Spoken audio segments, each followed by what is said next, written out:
The Swiss have revealed that over 90 countries are going to be attending the Ukraine Peace Summit. But the real story is who is not attending and what Russia is doing about it. I'm Paul, U.S. Army combat veteran. Let's talk about it. Okay, so this is an interesting story here coming out of Switzerland. The Swiss have been organizing a Ukraine peace summit, but there's and over 90 countries have committed to attend. Now, the summit is not a peace summit. It's like a plan to make a peace plan.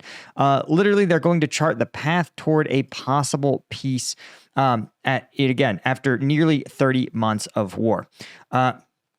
This is, they say, about fostering peace and providing a platform to initiate dialogue. But I think if you peel back the layers here, you've got a little bit of there's a little more of a code to this, right? And the overall code that I think you need to take away from this as a layperson is that of the 160 invitations that have been sent out, about 90 have agreed to participate. Again, 160 represent basically the majority of countries on the globe.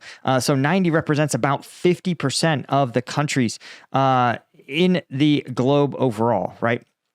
Now, what I think the real message here to take away is that it is a agreement on which is largely the pro-Ukrainian side on what a peace negotiation would entail.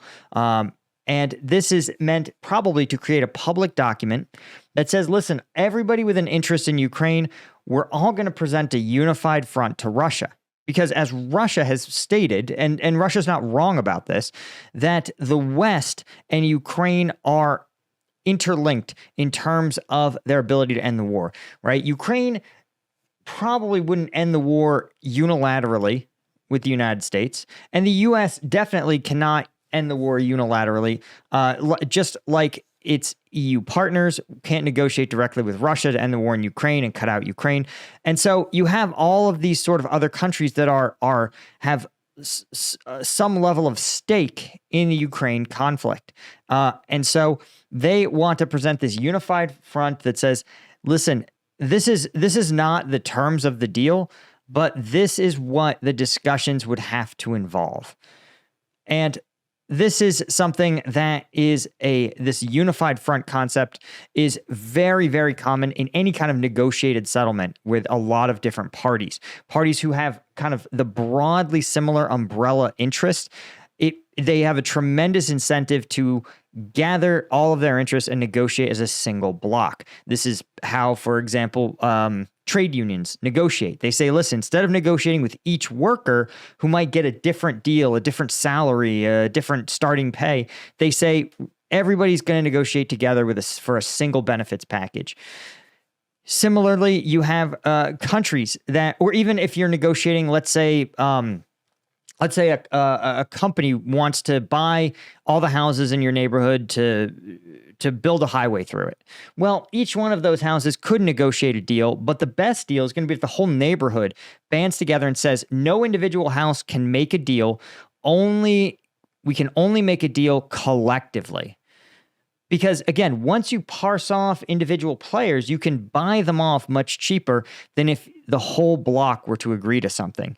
Right? It's like Old Country. Remember, There Will Be Blood, right? The iconic movie about oil drilling, in which there was a lone property that held out from a malicious oil company.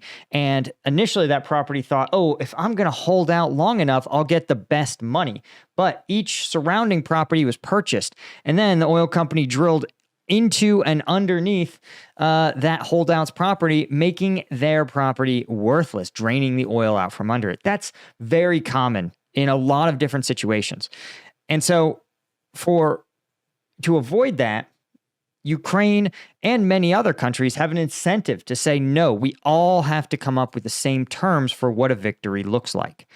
But Russia, they've also got their own set of incentives. But before we talk about that, if you're looking to incentivize your own behavior, maybe you need a little bit of a boost. I've noticed that really there's a lot of people who are doing their self-improvement summer. And if you're looking for that little bit of an extra edge to make it happen, Strike Gum Energy might be the trick that you need. It's got 90 milligrams of caffeine in every single piece, 100 milligrams of alpha GPC for further cognitive enhancement, 0 sugar.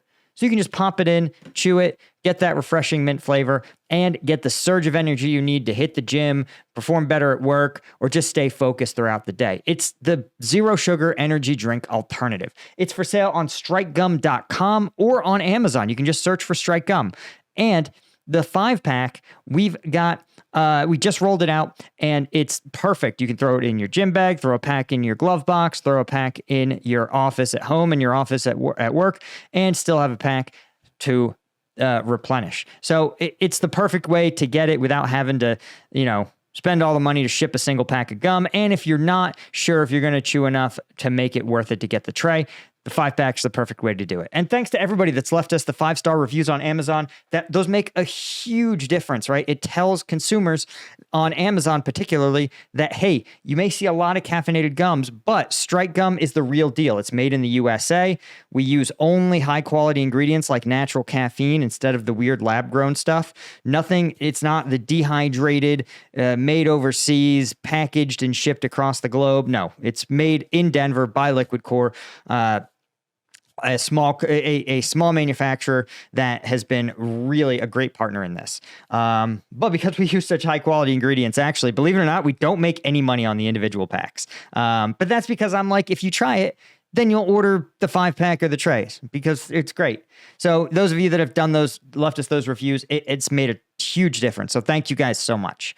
Okay, let's talk about the other story. Who's not attending this peace treaty and what they're doing about it? First off, notably, there's a few countries that have not yet committed, right? For example, Turkey, South Africa, and Brazil, and India have said they're not. They haven't indicated one way or another if they're even going to attend. You can also sort of grade how committed one side is versus another by the size or the seniority of the delegation they're sending.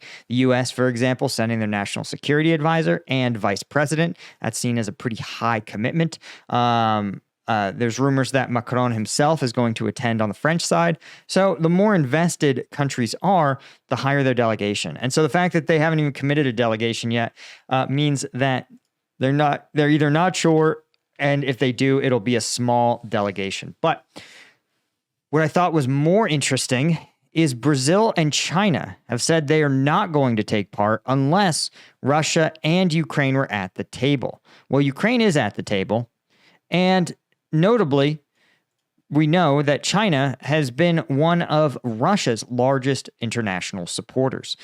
Brazil, likewise, also, I think, is purchasing a large amount of Russian exported goods. Both of these countries are notable because they're developing economies that are growing very quickly, and they have a really big need for raw materials. Again, Russia is a large fertilizer producer. Brazil is a large agricultural producer. So there's a logic to that relationship that they really do both need each other. And I think that kind of those economic ties are what Russia is leveraging to get these countries to say, listen, don't attend this peace summit. And it's, again, it is not a true peace summit. It is a plan to make a plan. But again, this is Russia sort of using this as a straw poll to say, okay, who is on Ukraine's side in some capacity and who is on the Russian side? And as you can see, again, Brazil and China, two of the largest to sit there and explicitly say, if Russia's not going to attend, then we won't attend. Of course, even the Swiss have admitted Putin's demands to even attend a peace treaty are going to be hard to meet. And that's in part because, this was planned when there was a thought that maybe the Ukrainian counteroffensive would achieve a lot of success, that Russia would really be sort of beaten into submission, and that Russia would be willing to come to the table. But as it stands, Russia has actually been on the offensive, carving back little pieces of territory across the Eastern Front. And as a result, Putin has almost no incentive now that he feels he's finally winning. He has no incentive to sit down at a peace accord, right? Particularly one that he feels is stacked against him. Right? As the Swiss point out, he says the question is not whether Russia will be on board. The question is when. As I always point out, that like a lot of conflicts, sometimes they don't end with a formal accord. They just sort of end with a freeze. Very possible in this conflict, I think. But the other thing that's kind of interesting is that Russia isn't just ignoring this conference. In fact, they are rolling out the propaganda machine to try to deter conference attendees. For example, Russia's state television channel dedicated a 1-hour special just to attacks against Viola Amherd, the defense minister for Switzerland. Seems kind of weird. Making accusations you could make against almost any politician, right? Amherd holds the rotating Swiss presidency this year.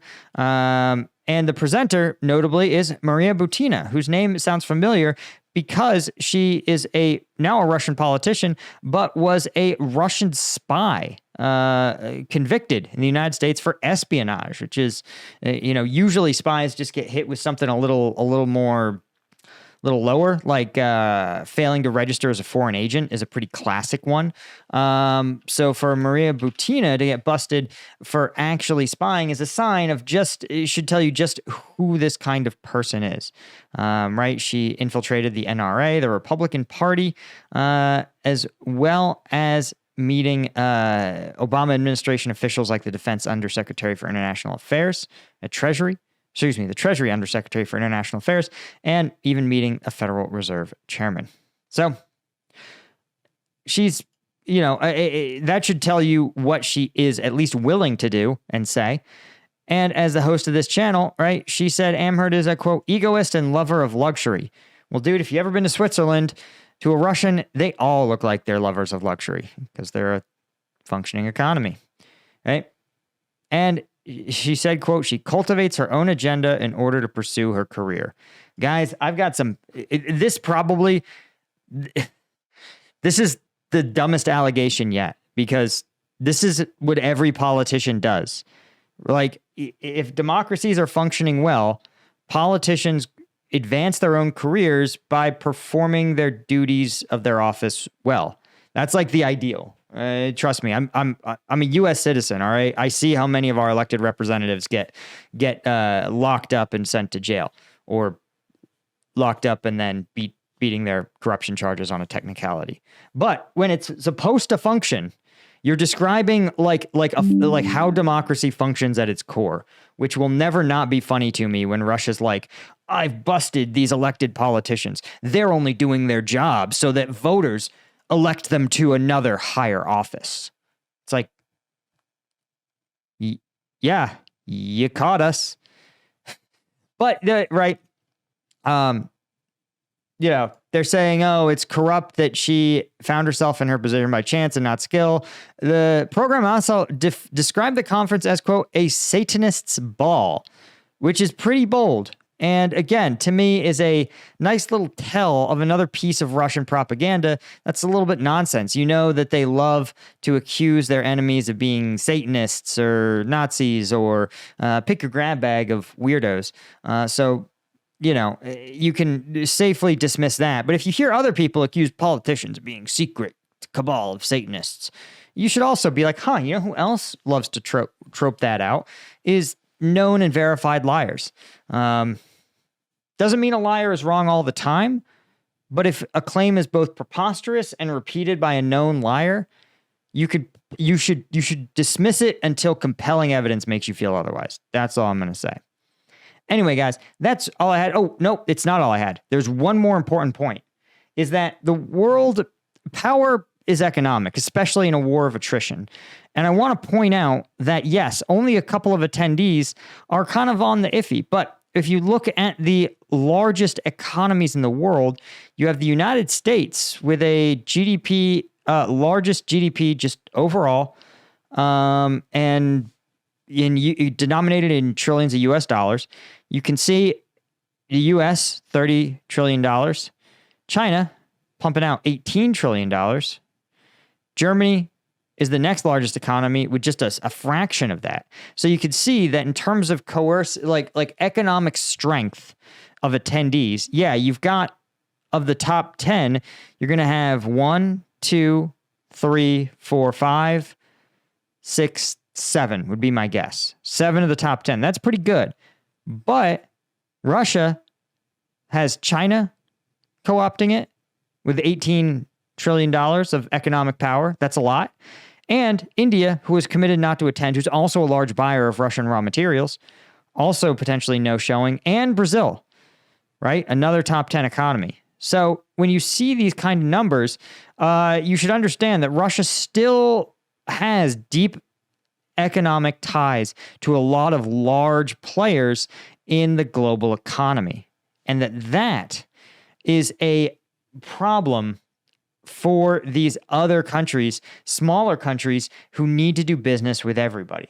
Anyway, guys, that's all I had. Thank you to the Colonel tier members at combatvetnews.com. Thank you to our Lieutenant tier members. New videos dropping tomorrow. And a huge thank you to everybody. Be sure to subscribe to the channel and like the video. It helps the YouTube algorithm. See ya.